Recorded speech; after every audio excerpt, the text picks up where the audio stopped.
¿Me querés matar? ¿O no? O sí, bueno, no sé. Chiste. No, tan chiste no es.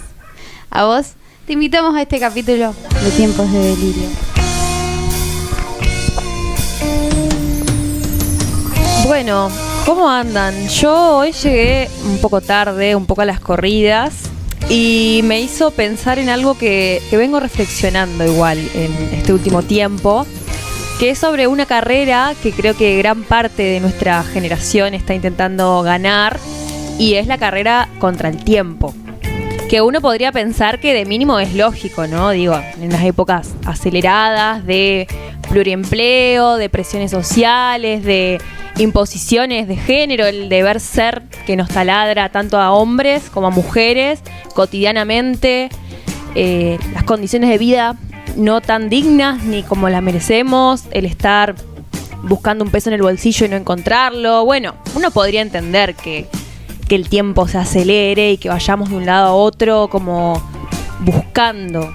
Siento que es como un poco esa la sensación, ¿o no? De que estamos siempre buscando algo, como que el presente no nos alcanza y no nos alcanza nunca, porque claro, obviamente siempre después del presente hay un después, y es un después que siempre es incierto, y creo que la incertidumbre no se relaciona en la mayoría de los casos con una aventura, sino con una preocupación, porque esa incertidumbre implica que no sé dónde voy a estar mañana y si estando ahí voy a tener condiciones para seguir existiendo. Entonces, bueno, mientras me preguntaba un poco estos días sobre esto, escuché un programa que hablaba de esta aceleración, de esta manera de vivir que tenemos como generación, y le decía el programa trastorno de ansiedad generalizada, que yo no se refería claramente como una patología. Creo que no hay que caer en eso ni en diagnosticar todo, mucho menos quienes no somos profesionales, sino que lo decía más como en un sentido de un estado o un modo de vivir o un modo de estar en el presente, que creo que todos muchas veces caemos un poco en esa sintonía compartida que tiene que ver con esto, ¿no? De ser una cabeza que más que una cabeza es una máquina, de ser un cuerpo que habita un lugar y en realidad no está ahí, de estar pasando de un lugar a otro rápidamente sin un intervalo de tiempo en el medio entre lo que hago y lo otro que hago. No hay un tiempo intermedio para frenar, por lo menos para respirar sin tanta agitación, sin tantas palpitaciones, en el mejor de los casos unos segundos en el sol, tomarse un mate. No existe la tranquilidad. Entonces creo que también cuando estamos en este estado es como que nos encerramos un poco en nosotros mismos, y siento que se nos achica el panorama al encerrarnos y empezamos a pensar que es individual y que es porque realmente yo no puedo hacer las cosas de otra manera, porque realmente necesito correr, porque realmente no tengo tiempo. Y creo que no podemos ver un poco qué es eso, una subjetividad que es compartida, que es una lógica, creo yo, que terminamos aprendiendo de cómo vivir el presente. Siento que ese mundo nos absorbe en su propia lógica. Podría frenarse incluso el mundo algún día, imagínense, y creo que por la costumbre seguiríamos corriendo. Es como si hubiésemos desaprendido a trotar o a caminar o a descansar. Incluso cuando estamos descansando, no descansamos. Creo que nos impregna tanto esta lógica que incluso cuando podemos poner un freno, seguimos con el pie en el acelerador.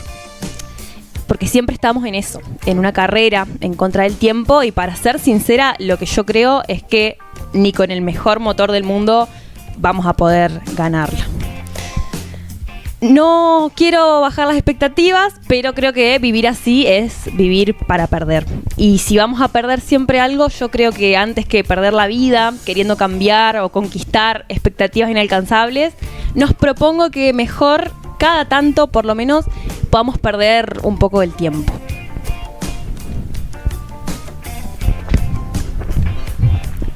Wow. Lindas palabras, Malena Sánchez. Gracias por tus palabras. Voy a presentar esta mesa antes de arrancar. Malena Sánchez, quien acaba de decir estas hermosas palabras, a mi ultraderecha, a mi derecha Nahuel Ripari y a mi izquierda Sofía Plachariza. Yo soy Agustina Rossi y arrancamos este capítulo número 38 ya de Tiempos de Delirio. Excelente. ¿Cómo andan? ¿Cómo están? ¿Qué les parece lo que dijo Malena? Gracias, Malena, por esas palabras. Me estaba poniendo los auriculares. Me Te entra en otra dimensión cuando te pones los auriculares. Sí. Hola, ¿cómo andan? Bien, bien. Ya se me bajó el aceleracionismo con el que vine. Bueno, eso es lo que tiene poner las cuestiones que andan en la cabeza en palabras, digamos. Te hace bajar. Sí. Muy bueno, lindo lo que dijiste, Male, me encantó. mucho tiempo me encantó. pensándolo. Me dieron ganas de perder el tiempo. Y bueno, ¿para qué estamos haciendo? No, mentira. Acá perdiendo el tiempo. ¿Qué onda? ¿Cómo han estado? ¿Qué onda sus semanas? Y ahora después de escucharla a Male, yo siento que me siento acelerada. Hay que bajar un cambio. Que estoy todo el tiempo acelerada, de hecho. Ujú. Vendría bien un clona. No, Ok. no. Te vendría bien Así arrancamos. cambiar el chip. Claro. Porque es un chip mental. Viste que No sé si es un chip mental, para mí no. Ya vamos a debatir un poco y profundizar de eso, ¿no? Pero tenemos hoy un capítulo bastante particular y distinto a lo que venimos haciendo. Creo que últimamente venimos haciendo capítulos un poco distintos.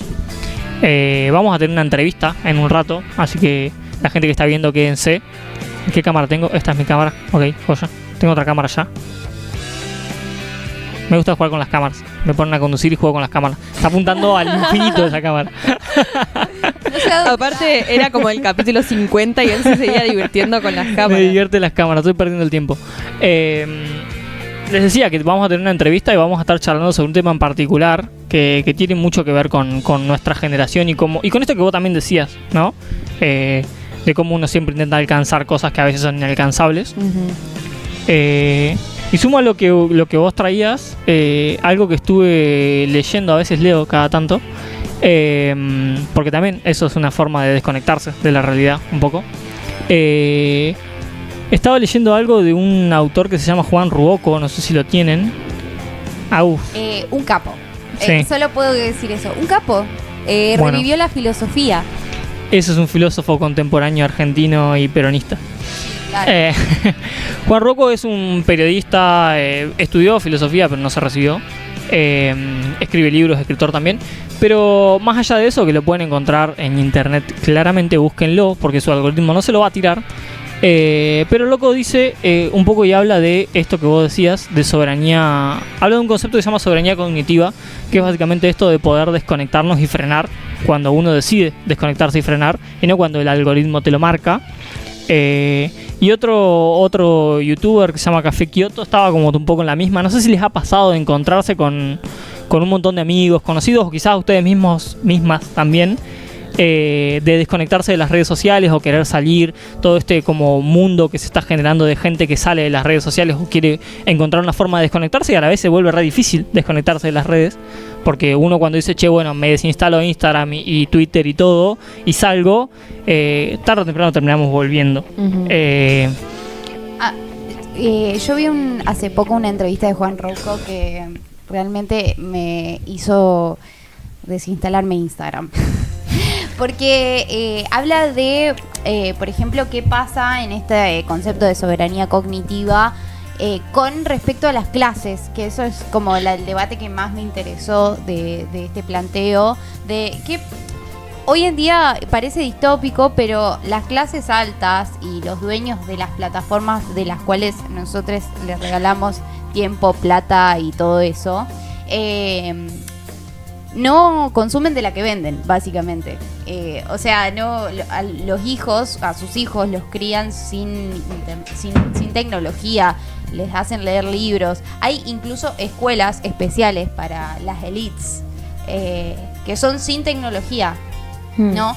Y que en un futuro quienes tengan la capacidad de pensar por sí mismos, que tengan la capacidad de manejarse sin tecnología de por medio, va a ser la élite, porque hay una suerte de desalfabetización de la sociedad gracias a estas máquinas, que bueno, la alfabetización, un proceso del siglo XX, ¿no? Donde, bueno, se intentó educar a toda una sociedad de clase baja. Bueno, ahora está retrocediendo porque las escuelas están llenas de celulares, por ejemplo, y eso no se está regulando.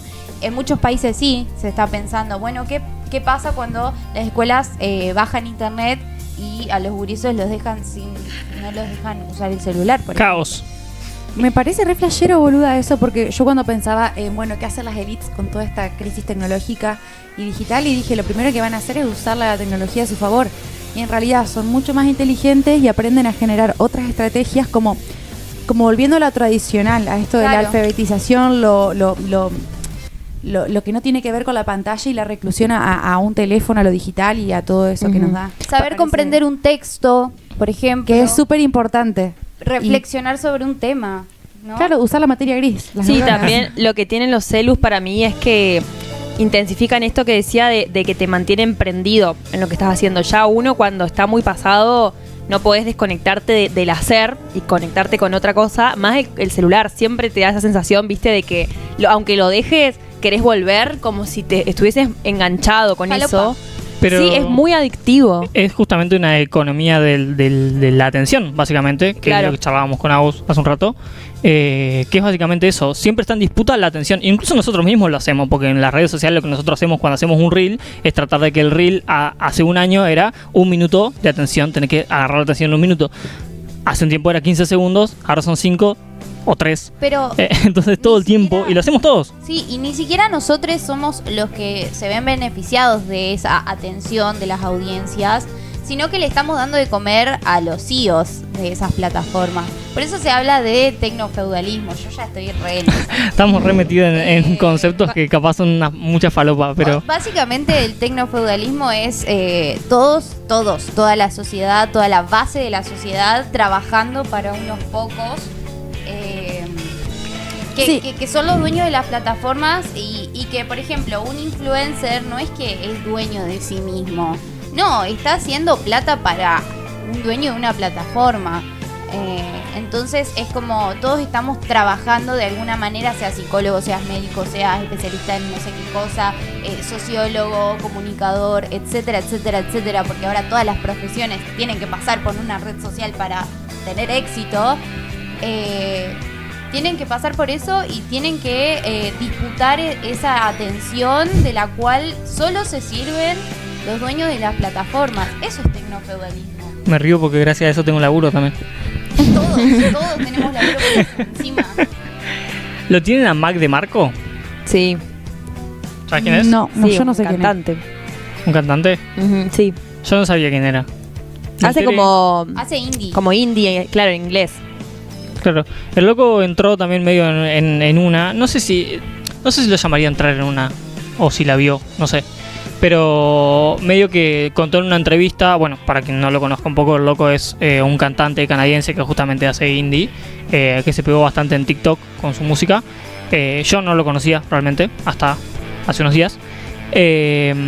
Pero el loco decidió alejarse de todo lo que es el mundo más comercial y la industria musical y todo lo que genera y lo que lo abrumaba, y irse a vivir tranqui a una montaña y aprender oficios. Aprendió plomería, aprendió a valerse por sí mismo, básicamente, que son un montón de cosas que también están en discusión. Bueno, ahora todo el mundo quiere ser influencer, nadie quiere ser plomero, todas esas cosas que se dicen en las redes, ¿no? Mac de Marco quiere ser plomero.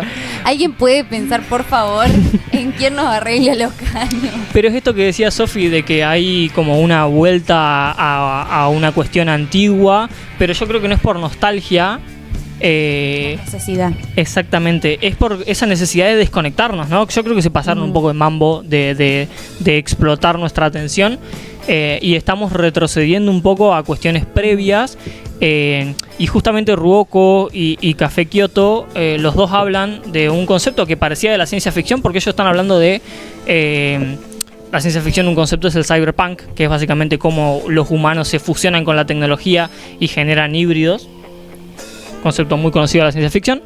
Ellos hablan de que ni siquiera estamos en ese, que ya pasamos eso y que estamos en un post-cyberpunk.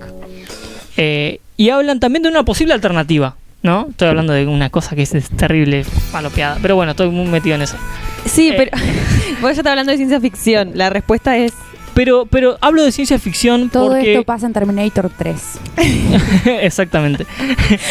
Pero porque también la ciencia ficción nos predijo esto en algún punto. Puede llegar a permitirnos imaginar una solución. 1984 predijo lo que estamos viviendo hoy en día, digamos.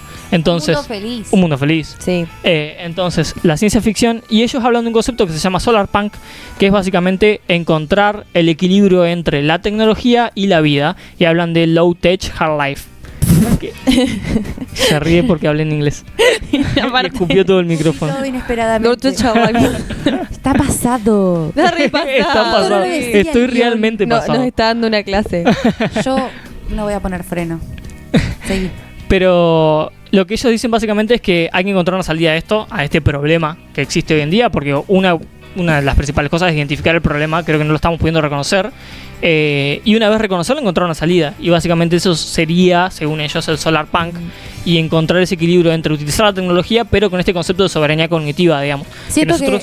Ajá. Perdón, Dale. interrumpo un segundito, ¿no? Meta. Siento que estas teorías responsabilizan mucho al usuario y poco a esto que decía la AUS, las corporaciones. Vos hablás como de soberanía cognitiva, el darse cuenta, que caen en la culpabilización de las personas que, digamos, de que están con el teléfono, que consumen TikTok, Instagram, algoritmos, Reels.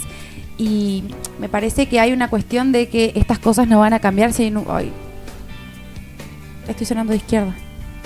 Si no Igual hay un toda la cambio- conversación está siendo de izquierda. Bueno, hasta Cuando soy te de- hiciste el hasta- flequillo te delataste. Ya crees un poquito los derechos humanos igual y ya sos de izquierda. Claro, Claro. la vara Sí. está muy baja. No, pero quiero decir, se responsabiliza mucho a las personas individualmente y se cae en esto de nuevo, en la individualización y que tus consumos son tu responsabilidad. Pero cuando toda la vida se mueve en base a tus consumos, cuando vos pagas todo con Mercado Pago, cuando vos te estudiás por Claro, el mundo está teléfono, estructurado así. cuando nosotros difundimos nuestros capítulos por Instagram, díganme cómo hacemos para que decir, bueno, no, la verdad que voy a tratar de salirme de las redes porque Claro. me hace mal, sino que tus consumos, nos alimentamos también por acá cuando pedimos comida, ¿entendés? Cuando fijamos los precios. Sí, yo pensaba Cobramos por acá. Igual es un concepto que nos permite en algún punto, entiendo lo que decís, Sofi, que tiende a la individualización, pero es un concepto que nos permite identificar hacia dónde queremos ir, ¿no?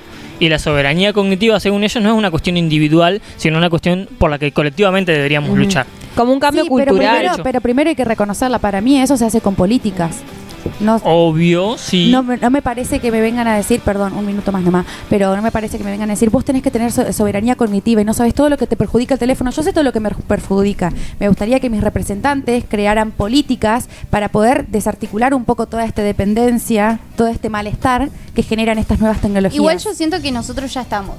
O sea, que no se puede hacer mucho. Ya estamos perdidos. Ya decís estamos vos. ahí, claro. Bueno, No sí. se puede hacer mucho con nuestra generación, sí se puede hacer desde las generaciones que todavía están en formación cognitiva, ¿no? Es que para mí es una cuestión re de la educación también, que obvio eso depende de la institución en gran parte, o gran parte de la cultura, porque lo de Mac de Marco que decías vos me parece qué copado, pero a la vez él lo puede hacer porque tiene plata y puede irse a vivir así. claro. Tiene el privilegio de hacerlo. Y aparte tampoco creo que la solución, si a él le hace bien, joya, pero la solución no es que cada uno haga la suya porque Porque no sé, todos pueden hacer la suya. entonces ahí hay algo que, y aunque pudiésemos, no es la solución que todos vivamos en, como, qué sé yo, como se vivía antes, ahí Salvándonos, me salvo el con culo. oficios y listo. Entonces, creo que cada uno, me parece que la cuestión más colectiva tiene que ver con los usos distintos, que pasa mucho por una educación y por un cambio cultural también.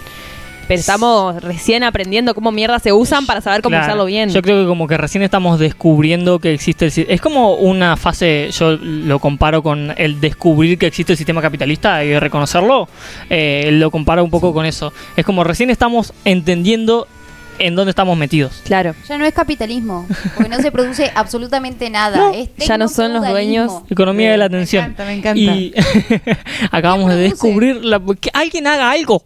¿Quién produce? Dígame quién produce. Che, sobre esto y algo que tiene que ver también con lo que venía diciendo Male, hay un problema que genera todo esto porque todas estas cosas que estamos charlando tienen sus consecuencias en la vida real y concreta de la gente, y es que mucha gente no sabe qué carajo hacer con todo esto y no sabe por qué le pasa lo que le pasa también. Y también el rol que juega un poco el Estado en las políticas que se deciden para trabajar esto. Y vos, Agus, estuviste charlando con...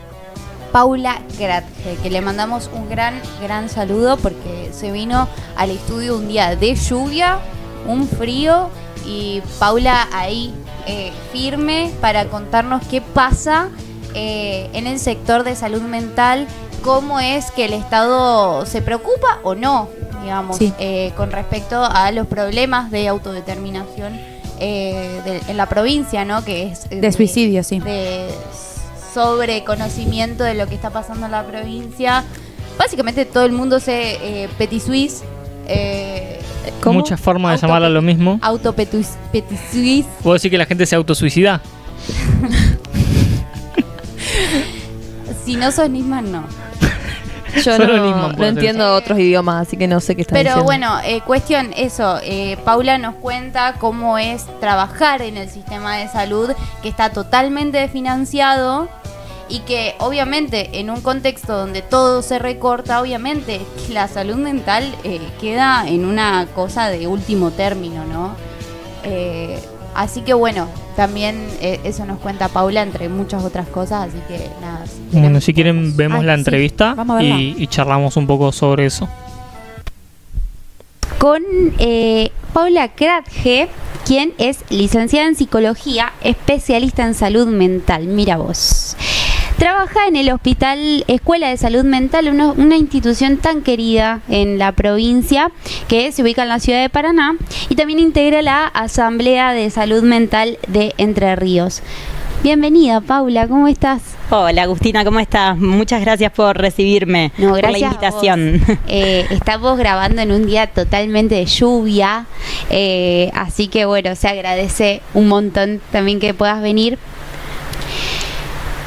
Y te invitamos porque realmente nos preocupa la situación en Entre Ríos con relación a las autodeterminaciones, los suicidios, no sé, después vamos a hablar cómo podemos desde la comunicación también poder aportar a la causa y entender mejor el problema, ¿no? Un problema gravísimo, después podemos repasar datos, pero un poco la primer pregunta es esa. Ujú. ¿Cómo ves el panorama en términos de salud mental y sobre todo específicamente en suicidio en la provincia de Entre Ríos? Bien, bueno, un poco voy a situar que justamente desde la Asamblea de Salud Mental de Entre Ríos tuvimos la oportunidad hace poquito de ir a la Cámara de Diputados de la Nación justamente con este tema, ¿no? De pensar, bueno, cómo está la situación en este caso provincial de la salud mental, pero que ahí cuando llegamos, por supuesto lo sabíamos, pero hubo también una reunión de 14 provincias que pudieron también dar un panorama nacional. Entonces digo, hay cuestiones que son propias quizás de nuestro espacio, ¿no? Donde vivimos, pero hay algo que tiene que ver también con una situación que excede la provincia. De todos modos, volviendo un poco a Entre Ríos, lo que nosotros venimos detectando es, y que digo, resuena con estos informes de otras latitudes, es que desde la pandemia en adelante hubo realmente un incremento de demanda hacia el sector de la salud mental, porque la pandemia también nos puso un poco sobre la mesa que, bueno, esas políticas que tenían que ver con el cuidado, ¿no? Con el cuidado colectivo de tener que estar dentro de nuestras casas, para muchas personas implicó, bueno, rupturas de vidas cotidianas, proyectos de trabajo, hasta cuestiones de supervivencia más elementales, o su contracara, que era estar encerrada de golpe con una persona que ejercía violencia y qué hacer con eso, ¿no? Entonces destapó la pandemia una situación donde muchas personas se vieron fragilizadas, y ahora toda esa demanda que llegó al sector de la salud y sobre todo de la salud pública, bueno, se está agudizando cada vez más, y esto lamentablemente tiene que ver con los últimos 2 años, sobre todo, donde el Estado Nacional decidió correrse abiertamente de poder pensar políticas públicas que tengan que ver con la restitución de derechos o con el acceso a cuestiones mínimas para poder vivir, ¿no? Entonces, esto viene siendo como una bola de nieve, que hoy nos encontramos con una provincia como es Entre Ríos, que duplica, bueno, la tasa nacional de suicidios en el país.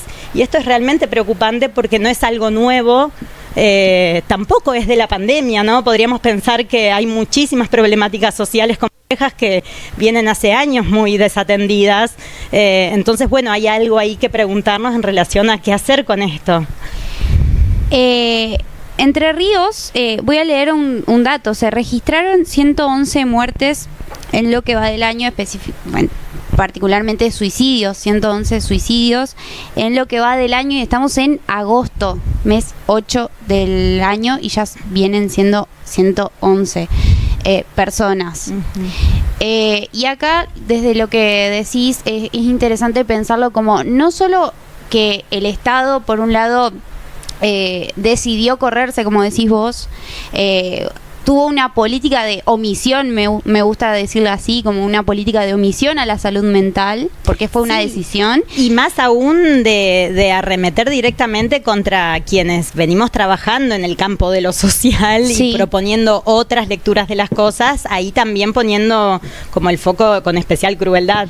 Y por otro lado, hay una situación socioeconómica que cada vez es más, por así decirlo, cruel, más difícil. No sé cómo, ya a veces los adjetivos, viste, que no alcanzan o no terminan de describir la situación que se está atravesando.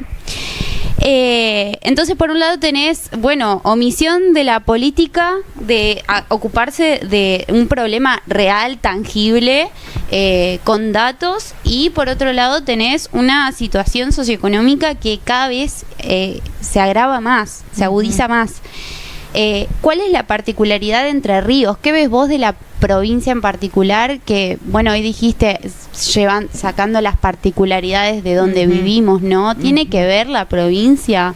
Nuestra provincia no ha invertido demasiado presupuesto, digo, y en esto sí, concretamente recursos económicos, para pensar todo lo que implica abrir las instituciones para que se integren en una red. Desde trabajadores, horas extra, lo que implica hacer la atención de las llamadas de emergencia, hasta la infraestructura, medicamentos, ¿no? Me imagino que es mucho el presupuesto que se necesita para realmente cumplir la ley de salud mental que tenemos en la Argentina, y además que nuestra provincia adhiere, ¿no? Sí, tal cual. En ese sentido, vos fíjate que algo de lo que voy a decir acá lo dijimos públicamente en la Comisión de Salud Pública y Acción Social del Congreso, es que en todo este cambio de perspectiva para ver cómo vamos a atender a estos problemas sociales complejos que hoy nos explotan un poco en la cara.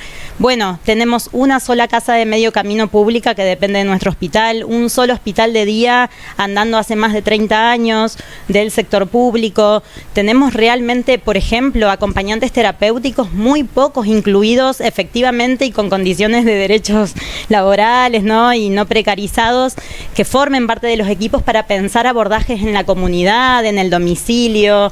La problemática de calle no se puede resolver apelando a internaciones en salud mental cuando la propia ley lo aclara, porque ha sido una respuesta también a la marginalidad, ¿no? No puede ser que solo se nos ocurran intervenciones que, digo, también las internaciones son costosas, ¿no? Y son costosas en el sentido de lo que cuestan al sistema de salud y lo que cuestan en términos subjetivos y comunitarios.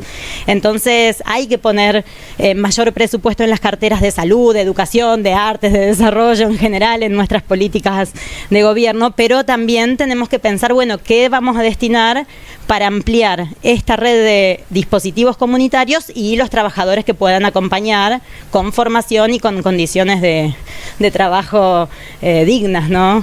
Porque tampoco hay mucha regulación sobre el sector privado, ¿no? Iba a decir, las coberturas de las obras sociales cada vez peores, con un Estado que también se retira de la regulación de las obras sociales, de los alquileres, pensando en la crisis en la que estamos inmersos, ¿no? O sea, todas las leyes regulatorias de algunas cuestiones que nos afectan, hoy están, bueno, totalmente desdibujadas. Entonces, el sistema público está bastante desfinanciado y estallado, y el sector privado cada vez da menos respuestas, o tiene un tope de sesiones, o solo incluye algunas disciplinas del amplio campo de la salud mental que tenemos, y que sin embargo sigue focalizando en una mirada que llamamos biomédica, porque termina esto, que no me quiero poner tan teórica, pero es esta idea de medicalizar problemas sociales complejos, esta idea de hablar de los síntomas del individuo, además. Del individuo, la tolerancia, la frustración, esto que vos nombraste, el no gestión emocional, pensado solo en una clave de que se trataría de un problema de cada uno, ¿no? Una idea de también que a veces en estos discursos más individualistas se abona a la idea de, bueno, tenés que poder solo, o bueno, es una cuestión de que hagas tratamiento como si fuera solo algo individual, cuando decimos nadie puede solo, todos necesitamos Desde ya. redes, algunas las tenemos tan naturalizadas, por suerte algunas personas, que no nos damos cuenta de los múltiples apoyos que requerimos a lo largo de la vida, y pensar en clave de interdependencia un poco también para traer alguna luz a esto, ¿no? Es también poder pensar que aquella persona que está en una situación de extrema angustia, que está pensando en quitarse la vida, bueno, pueda saber que hay posibilidad de construir otras redes y otras formas de enlazarse a la vida y encontrarle un sentido también al proyecto de vida de cada uno, ¿no? Por ahí los libretos que se nos ofrecen hoy son bastante fuleros, los libretos Sí. amorosos, los libretos en el mundo Muy- del trabajo. Vos como trabajadora en el campo de salud mental, me podrás decir mejor qué cosas se pueden hacer bien, digamos, qué falta mejorar. O sea, obviamente primero presupuesto, por supuesto, pagarle mejor a los trabajadores, ok, una mejor perspectiva, implementación de la salud mental, de la ley de salud mental que ya tenemos. De la ley Micaela para trabajadores de todos los poderes. Además de eso, que si vos fueses funcionaria y podrías decidir cosas, hacer políticas con respecto a esto, ¿qué sería lo primero? Dame una semana que escribo un plan. Lo primero que se nos te vienen venga. prometiendo el plan entrerriano en salud mental. Esto, bueno, no ha llegado. Y lo Ya va a cierto, llegar, creo. Lo cierto es que por ahí yo insisto, más allá de que me divierte mucho imaginar, yo estoy imaginando mi lista, mi partido político ideal para el 2027. Así que ahora tendría que imaginar un proyecto de gestora provincial. Pero digo, tenemos muchas cosas que ya sabemos que funcionan y que hay que seguir profundizando. Y cuando salió la ley de salud mental, sucesivamente, hasta con Macri, hubo planes a 2 años de que había que pensar en términos de abrir dispositivos sustitutivos. Tenemos hasta las condiciones de cómo deben ser los espacios edilicios, cuántos recursos humanos para cada dispositivo, si es un emprendimiento laboral, si es una vivienda asistida, si es un hospital de día, si es un centro de día, si es un hospital de día con internación.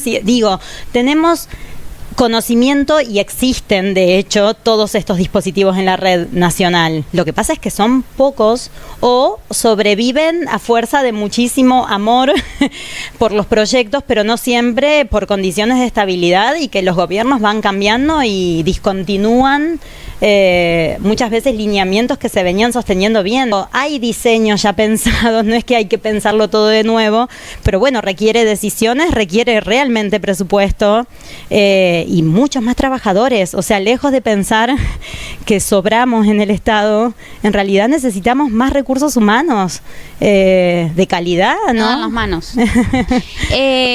Pau, para finalizar esta entrevista, y desde ya te agradezco un montón todo lo que nos venís diciendo, porque realmente me parece que es urgente el tema. Nada, te dejo libre para que vos le cuentes a la gente, como trabajadora de salud mental, si está en una situación de vulnerabilidad, si lo ha pensado. No, yo sé que es delicado, pero es preferible, creo, hablar y poder estar ahí y poder, aunque sea decirle unas palabras a esas personas, a que no hacer como que no existe, ¿no? Entonces, nada, para finalizar la entrevista, me gustaría que Bien. digas unas palabras para esas personas. Bueno, por ahí algo que no tengo acá anotado, pero te pido que lo pongan en el programa o lo puedan decir, es el número de teléfono, el 0800, que ahora tiene una versión abreviada, porque no deja de ser un recurso existente, vigente, y la línea está atendida por compañeros y compañeras especialistas que hacen una escucha y una primera escucha en una situación de urgencia, ya sea para quien está teniendo alguna idea de hacerse daño, de que no sabe qué hacer, que se encuentra con una sensación de desesperanza, que quizás no encuentra otro rumbo. Bueno, saber que ahí hay compañeros que van a estar del otro lado del teléfono, y que en todo caso también se pueda pensar en que esto es un tema que hay que poder hablar, que llegado el caso hay hospitales públicos hay una red de centros de salud en atención primaria, está el Centro de Salud Mental de las Juventudes, digo, en las universidades, por ejemplo, hay equipos de salud mental o protocolos contra las violencias donde también hay compañeras formadas y receptivas a poder acompañar. Sí, en los trabajos, depende qué trabajo, a veces hay oficinas donde una también puede acercarse a plantear algún problema o con su compañera o su compañero. Voy a decir algo breve, nosotros tuvimos una compañera enfermera del hospital que fue en este caso víctima de femicidio. Y también nos preguntamos, digo, en otra forma del sufrimiento y del extremo de las formas de expresión o las violencias o el malestar, también decíamos, bueno, ¿qué pasó ahí? Que nosotros como espacio de trabajo donde uno pasa gran parte de su día, no pudimos estar advertidos de ciertos signos, ¿no? Entonces, bueno, eso, poder saber que no es un tema que le pasa a uno, dos o tres, muchas veces son ideas que pueden aparecer en algún momento de desamarre, de desesperación, pero que hay formas posibles de salir de ese malestar y sobre todo compartiéndolo y pudiendo encontrar lugares donde uno se pueda sentir mejor. Sin duda que es un tema sin fin, ¿no?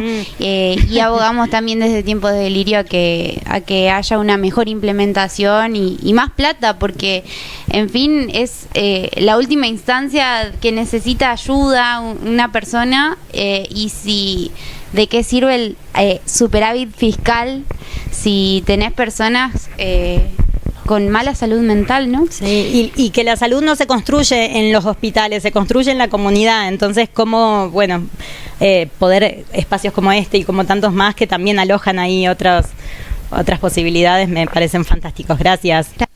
Regresamos. Hemos vuelto. La salud no solo se construye en los hospitales, sino en la comunidad también. ¿Qué piensan de esta entrevista increíble que hizo nuestra compañera Agustina Rossi?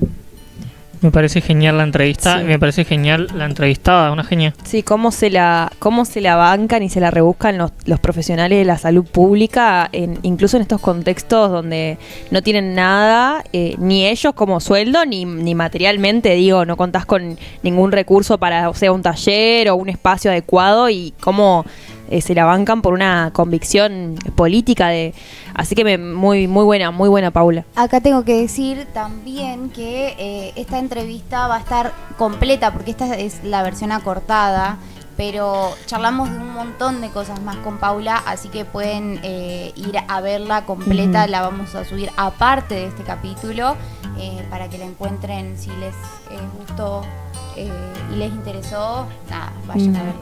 Exactamente, estamos subiendo varias partes cortadas del capítulo para que puedan ir a ver lo que más les gustó de forma completa y situada. Sí, a mí me parece que ahí Paula, aparte, es muy comprometida.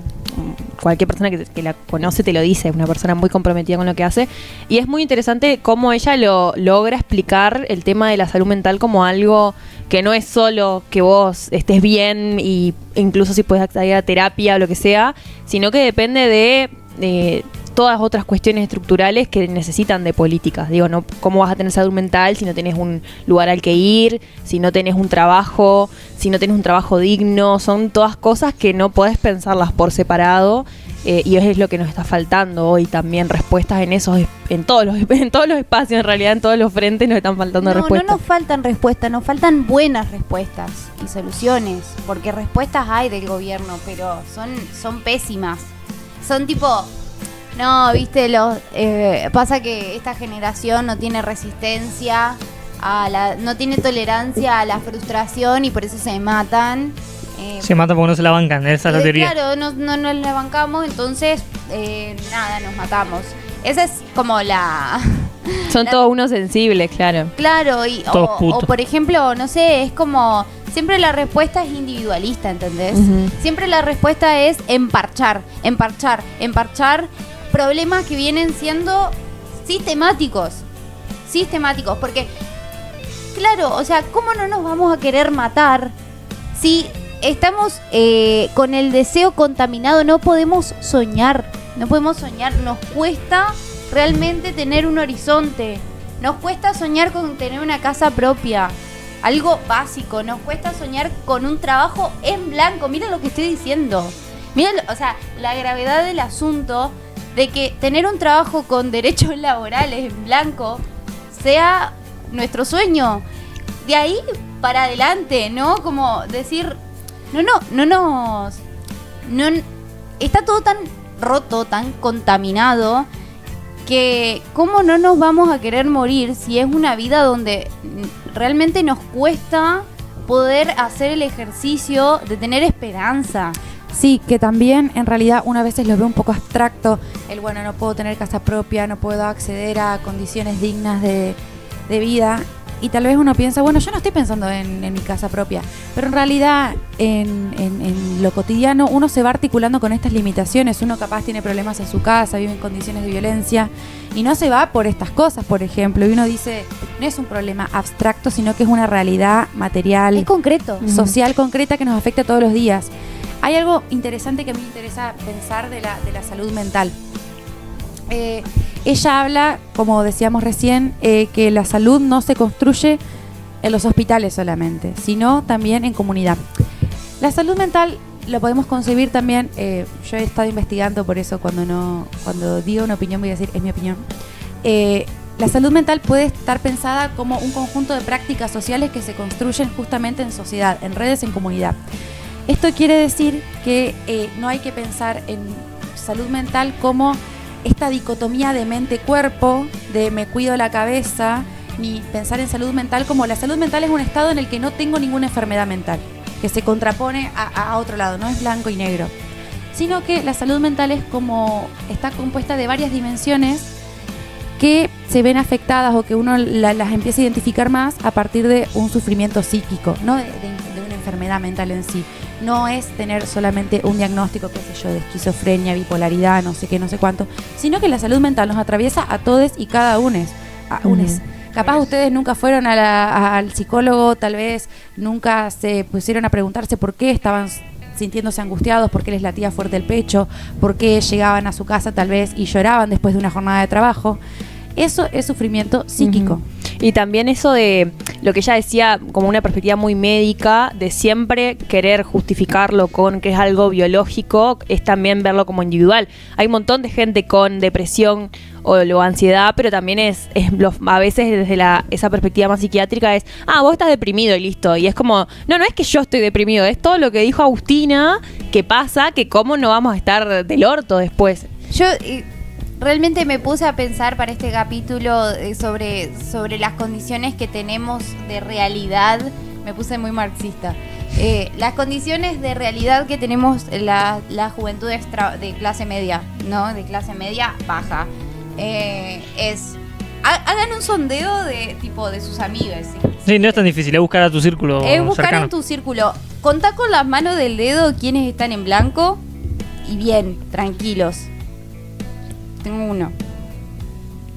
Después, pensá en cuántos de tus amigos están con más de un laburo para llegar a pagar el alquiler o las cuentas. Después contá toda la gente de tus amigues que no tiene laburo, que no consigue. Y si no me alcanzan los dedos, ¿qué hago?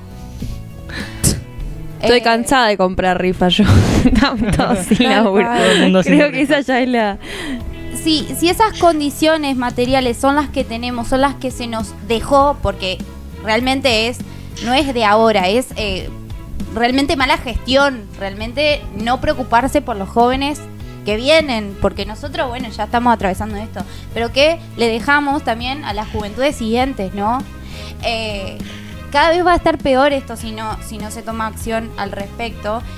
Y realmente es pensar en las condiciones materiales de las juventudes. Exactamente. Por eso nos queremos matar, porque nos emparchan con medicamentos. ¿Cuántos amigos tuyos sabés que están medicados?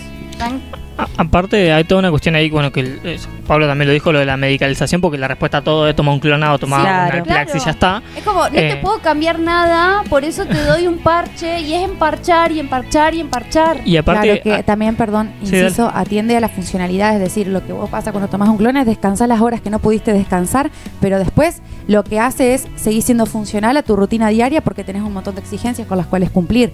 No es un stand-by, no es una introspección, no es una contención ni tampoco un espacio de escucha, un clonazepam, una medicalización, sino que es una herramienta totalmente válida para atravesar distintas cuestiones, digamos. Y, perdón, pero el gobierno te da respuestas con un numerito del orto. Yo entiendo la emergencia y qué sé yo, pero yo estoy enojada y tendríamos que estar todos enojados porque realmente no me solucionás una crisis de salud mental con un numerito. Igual es importante. Obvio que sirve. Atiende el numerito. Todo sirve, todo funciona, pero también obviamente que el Estado podría hacer mucho más. De hecho, hay momentos donde han hecho mucho más. Las soluciones tienen que ser integrales. Sí, y también hay una cosa de que hay diferentes tipos de contenciones en diversas situaciones, y yo siento que también con todo esto que estábamos hablando en la primera parte tiene que ver, porque hoy en día los espacios de socialización son cada vez menos, y los espacios donde uno puede confiar y decirle a un amigo, a un conocido, che, me estoy sintiendo de esta forma, es mucho más difícil, y al mismo tiempo toda esta conexión de redes sociales lo que genera también es una ansiedad y una expectativa y querer alcanzar ciertos objetivos que antes eran, uno se medía con la vara de sus amigos, sus conocidos de la secundaria, y hoy te medís con la vara de los 1 millón de influencers que hay en internet. Entonces vos lo ves porque al mismo tiempo ellos fingen su vida perfecta, y vos te comés la realidad de que su vida es perfecta y que tu vida tiene que ser así. Entonces todo el tiempo estás, nunca alcanza con lo que uno es capaz de hacer, y ahí es donde uno se empieza a sentir mal, donde todos nos empezamos a sentir mal, y también no tenés con quién hablarlo, porque cada vez hay menos gente con la que puedas confiar y con la que puedas contar, porque todo es digital, digamos, y uno en la digitalidad no se abre como se abre con un amigo, con una persona que te encontrás cara a cara, y la realidad es que cada vez son menos los espacios de socialización. Nosotros creo que más o menos por suerte sabemos construir redes, pero es difícil también para mucha gente. Igual no estoy de acuerdo. ¿Vos creés que sabés construir redes? ¿Creés que todos sabemos socializar? ¿Creés que...? Escucho mucho esto de, tenemos que crear más espacios, tenemos que... esto un poquito de lo que hablábamos en la primera parte de exigencia, individuo, de poder lograr algo, de poder cambiar. Me acuerdo una vez que creo que Agus contaba que estaba esperando mucho una juntada con unas amigas y de repente le pasó que no pudo dejar de estar con el celular. ¿Eso es culpa de Agustina? ¿Agustina no sabe tejer redes? Porque no sería el caso. A mí me parece que hay una constante presión en que podamos resolver y podamos crear espacios. Muchas veces eso no lo vamos a poder lograr solos o lo vamos a cambiar un chip de repente, sino que es una construcción constante. Lo mismo que cuando uno habla de que la salud mental desde un ámbito social, también es pensar en la importancia del lenguaje y los discursos que circulan. Si nosotros ponele ahora... puteamos a, esto de, tomás clonazepam, no, vos tendrías que poder hacer esto. Ahí se genera un estigma, un tabú, un estereotipo de que la persona medicada está loca, lo necesita o por cuestiones negativas. Se vuelve, por ejemplo, el concepto de la locura también. La locura no es un concepto que haya definido ningún médico, ningún psiquiatra, ningún psicólogo. La locura es un concepto que surgió allá cuando Foucault escribía en el 1000 no sé cuánto. Historia de la locura. Historia también Freud, pero Foucault también. Que era una palabra que surgió de la sociedad para determinar que determinadas acciones o gestos estaban mal y que por eso se salían de lo normal. Entonces, la forma en que hablamos y la forma en la que nos comunicamos y creamos espacios es también, no puede depender todo de una exigencia, sino de una construcción paulatina. De eso quiero... yo siempre termino siendo la que putea nombres propios, pero la otra vez estaba haciéndole una entrevista a la coordinadora de prevención de suicidios de la provincia.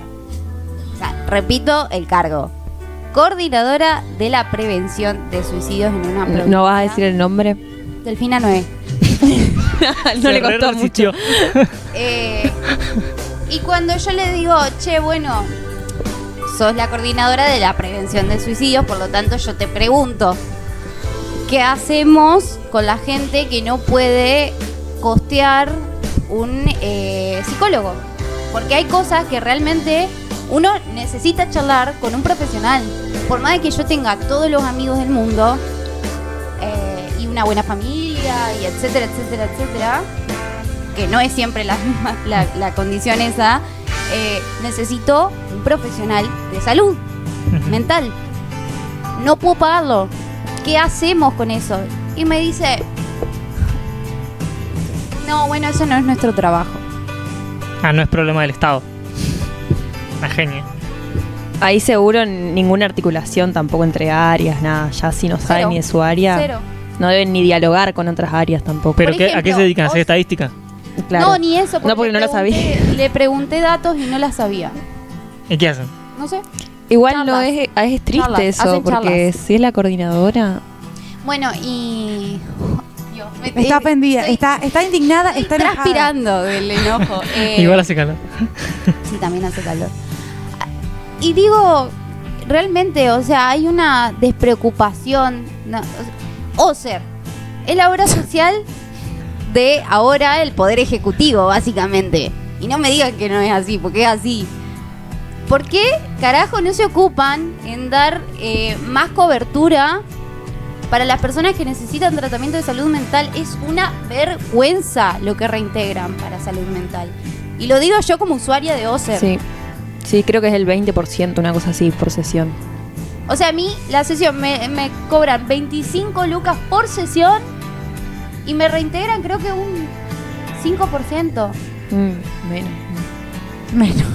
Menos. Mm. Pasa que ya no, O sea, ya no lo... Pero es un chiste, ¿me entendés? Parece que te están boludeando constantemente. Porque a estas personas le pagan muy bien para hacer su trabajo. Y está bien que haya gente en el Estado con ese rol. Pero háganlo.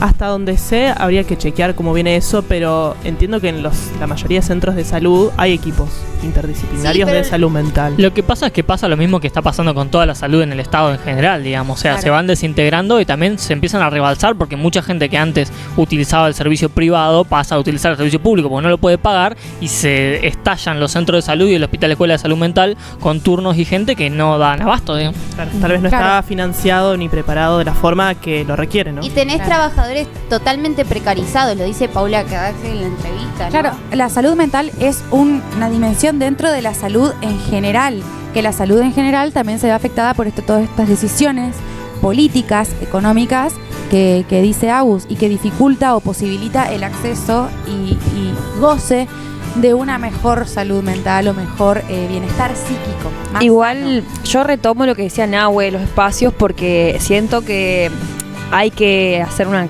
denuncia muy fuerte de lo que está pasando, pero también tengo un poco la sensación de que yo no espero nada del gobierno que tenemos ahora, realmente. No. Espero que algún día cambie y no hay que dejar de denunciarlo. Esperemos que nos sorprenda. Y aún así logran decepcionarnos. Sí, me siguen molestando mucho esas cosas y entristeciendo.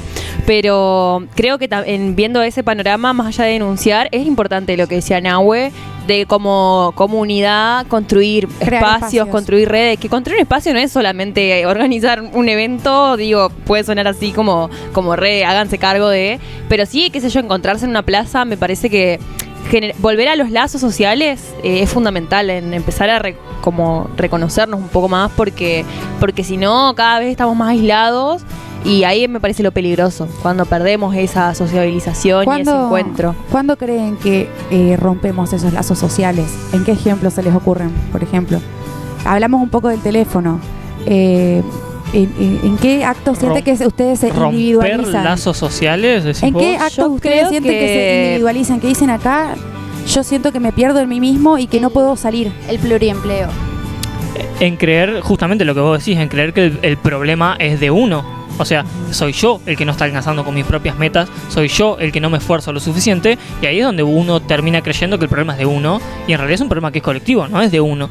Porque si nos está pasando a todos lo mismo, por eso, más allá de que por ahí suena que estoy diciendo de que uno tiene que poder solo, o que suena que lo estoy individualizando y que la solución es de uno, lo importante es justamente entender eso, digamos, de que el problema no es de uno y que es colectivo, y si nos pasa a todos lo mismo es porque hay una cuestión colectiva, digamos. Después, para mí, la ruptura de los lazos sociales, o sea, hay un montón de razones, pero algo que yo vengo pensando un montón que ha crecido este tiempo es el prejuicio constante sobre el otro, y cómo también los medios a veces construyen eso de siempre cada vez más la desconfianza, la apatía, el ver a otra persona como un enemigo, el ver la diferencia como eso, como alguien que no puedes tolerar. Me parece que Bueno. eso también está todo el tiempo creciendo, de mirar al otro con odio, con desconfianza, y ahí se rompe Es que eso además tampoco, estos fenómenos no salen de un repollo, como para ir cerrando también esta parte, sino que esta apatía, cuando hay crisis económica ya es recontra estudiado que el malestar social, Sí, los suicidios crecen también, eso es estadístico. el malestar social crece. ¿Qué pasa cuando el malestar social crece y hay desasosiego? Se busca crear un enemigo, se busca un culpable absoluto y completo en donde depositar todo ese malestar. que también puede leerse con este gobierno. Entonces, eso también nos pone enemigos los unos de los otros. Vamos a ver una pequeña sección llamada Delirios en el Tiempo sobre un poquito de lo que estamos hablando, y ya volvemos.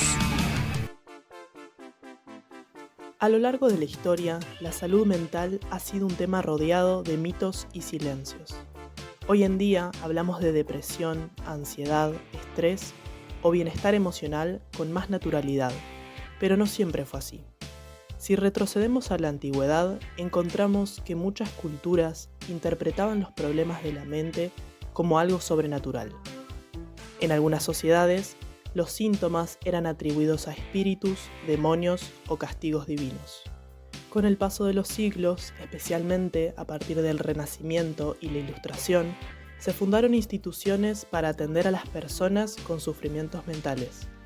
Al principio eran lugares de encierro más que de tratamiento, pero marcaron el inicio de un cambio: reconocer a los pacientes como personas. Ya en el siglo XIX surgieron movimientos que buscaban un trato más humano, con médicos y pensadores que hablaban de la importancia del cuidado emocional y social. En el siglo XX, la psicología y la psiquiatría se consolidaron como disciplinas científicas. Freud, Jung y otros autores influyeron en cómo entendemos la mente. Al mismo tiempo, se desarrollaron medicamentos y terapias. Hoy, en el siglo XXI, la conversación ha cambiado mucho.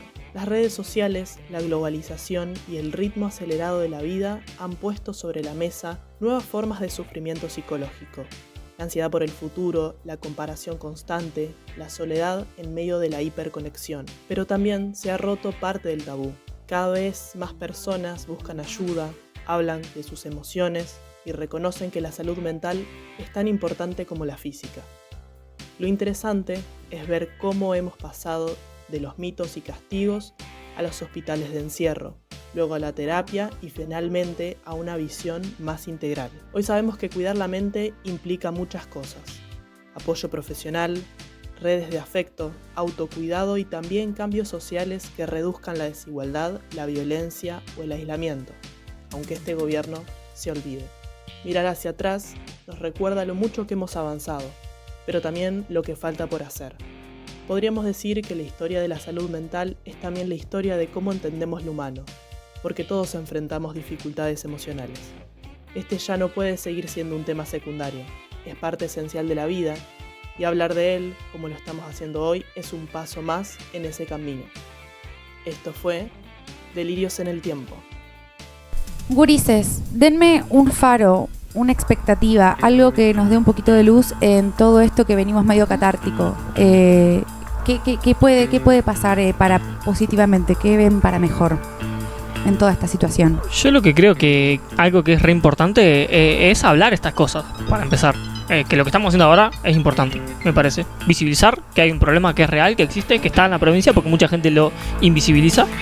Y a partir de ahí hablarlo y confiar en las redes que existen y que podemos construir, y no soltar ese faro que vos decís de seguir construyendo estos lazos de confianza.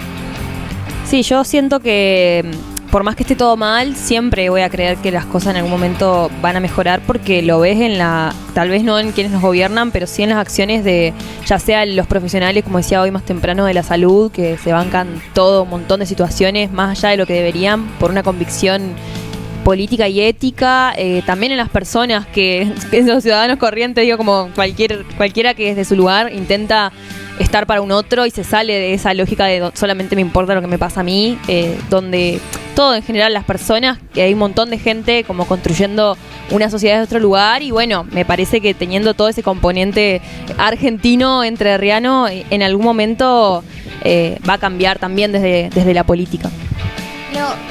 Yo creo que podría decir algo en consonancia con lo que dijo Malen, en hacer el ejercicio de soñar, de realmente, aunque nos cueste imaginar un horizonte, poder hacerlo igual, porque no nos pueden incluso arruinar el deseo, así que hacer el ejercicio de eso, y bueno, y que por suerte existen les amigues y el arte como forma de expresión para poder ahí escupir todo. Sí, en los momentos de crisis, a pesar de que el Estado en estos momentos no esté brindando los recursos bastantes para que la salud pública haga algo mejor, la salud pública hace lo que puede, y dentro de lo que puede hay una línea telefónica para urgencias de salud mental que funciona para esos momentos de crisis. Pueden llamar al 135 o al 0800-777-210, que es la línea que se utiliza para el 2100. programa. 2100, ¿qué dije? 210. 210. Repetir igual. 0800-777-2100. Línea que utiliza el programa de prevención del suicidio. También está la guardia del Hospital Escuela de Salud Mental, que funciona a las 24 horas, los 365 días del año. Y les puedo recomendar que cuando se sientan angustiados, cuando sientan que el agua los tapa, salir de esos lugares y recurrir a un otro, sea por el medio que sea, y pedir ayuda en el sentido literal de la palabra. Porque no todo es absoluto, no todo está mal, y creo que las cosas tienen solución. Eso. Muchas gracias por vernos, suscríbanse, dennos me gusta, síganos en Instagram. Síganme en Instagram, que tengo Instagram. Puta que me parió, síganos en Instagram, no puedo creer. Después de una hora de decir... Esto, bueno, ven, Si tenés un emprendimiento, por favor, comunícate con nosotros que... si alguien necesita CM... Un 3%, por ejemplo, de Bueno, algo. muchas cosas coyunturales estuvieron pasando que ya lo tendremos momentos para charlarlo, no se apuren. Alta Coimera. Karina, Vámonos. Alta Próximo Ya Coimera. está, procedo a retirarme. Alta Coimera. Karina es Alta Coimera. La, la, la, la, la, la. 10%. Alta Coimera.